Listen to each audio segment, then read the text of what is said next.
Hello నమస్తే welcome back to my YouTube channel వేసీ paradise. I am Gajavalli Sai Sahiti. ఈరోజు special potato pops. వీటిని potato balls అని కూడా అంటారు. ఫ్రెంచ్ ఫ్రైస్ తర్వాత పొటాటోతో చేసే ఏదైనా ఎడిటివ్ స్నాక్ ఉందంటే అది ఈ పొటాటో పాప్సే. ఇప్పుడు నేను చెప్పబోయే ప్రాసెస్ని స్కిప్ చేయకుండా లాస్ట్ వరకు చూసారంటే సేమ్ బయట వచ్చే టేస్ట్లోనే పొటాటో పాప్స్ ఇంట్లోనే తయారు చేసుకోగలుగుతారు. Let's begin the recipe process. First ఒక 5 పొటాటోస్ తీసుకొని ఇక్కడ చూపిస్తున్న విధంగా కట్ చేసుకొని బాగా ఉడికించుకోవాలి. మీరు కనుక ప్రెషర్ కుక్కర్ యూజ్ చేస్తున్నట్లు అయితే ఒక 4 విజిల్స్ రానివ్వాలి. ఇప్పుడు ఉడికించుకున్న పొటాటోస్ని పీల్అవుట్ చేసుకొని ఇలా ఒక బౌల్లోకి తీసుకొని ఇక్కడ చూపిస్తున్న విధంగా ఎంత మెత్తగా వీలైతే అంత మెత్తగా మ్యాష్ చేసుకోవాలి. మీరు ఈ ప్రాసెస్ని చేత్తో చేసుకోవచ్చు, లేకపోతే తురుముకోవచ్చు కూడా.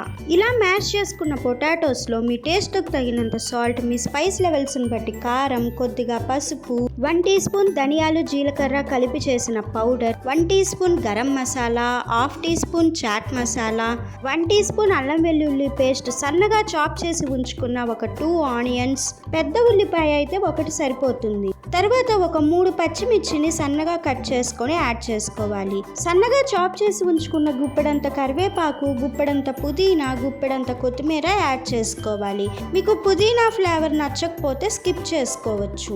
ఇప్పుడు మొత్తం బాగా కలిసే విధంగా మిక్స్ చేసుకోవాలి. మీకు ఇష్టం ఉంటే ఇందులో ఏవైనా వెజిటేబుల్స్ కూడా యాడ్ చేసుకోవచ్చు, లైక్ క్యారెట్, బీన్స్, పీస్ అలా. సో ఇక్కడ చూపిస్తున్న విధంగా పొటాటో మిక్సర్ మొత్తం ఇలా రెడీ చేసుకోవాలి. ఇప్పుడు మనం కార్న్ స్టార్చ్ స్లర్రీని ప్రిపేర్ చేసుకోవాలి. దానికోసం ఒక బౌల్లో అప్రాక్సిమేట్గా ఒక 50 గ్రామ్స్ కార్న్ ఫ్లోర్ని తీసుకొని అందులో మీ టేస్ట్కి తగినంత సాల్ట్ని యాడ్ చేసి బాగా మిక్స్ చేసుకున్న తర్వాత ఇందులో కొంచెం వాటర్ని చేర్చుకుంటూ ఇక్కడ చూపిస్తున్న కన్సిస్టెన్సీలోకి వచ్చే విధంగా కలుపుకొని పక్కన పెట్టుకోవాలి. ఇప్పుడు రెడీగా ఉన్న పొటాటో మిశ్రమంతో ఇక్కడ చూపిస్తున్న విధంగా బాల్స్గా చేసుకోవాలి. తర్వాత ఈ బాల్స్ని కార్న్ స్టార్చ్ స్లర్రీలో డిప్ చేసి ఇక్కడ చూపిస్తున్న విధంగా బ్రెడ్ క్రమ్స్ తోటి కోట్ చేసుకొని పక్కన పెట్టుకోవాలి.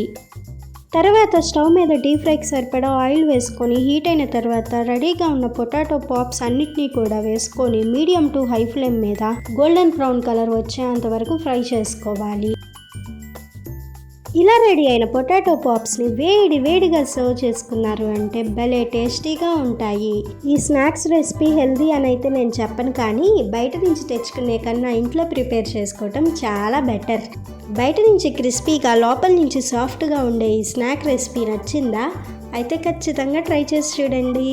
Stay tuned for more interesting recipes. Please do watch, like, share, comment and subscribe to my YouTube channel. Thank you for watching. Bye bye.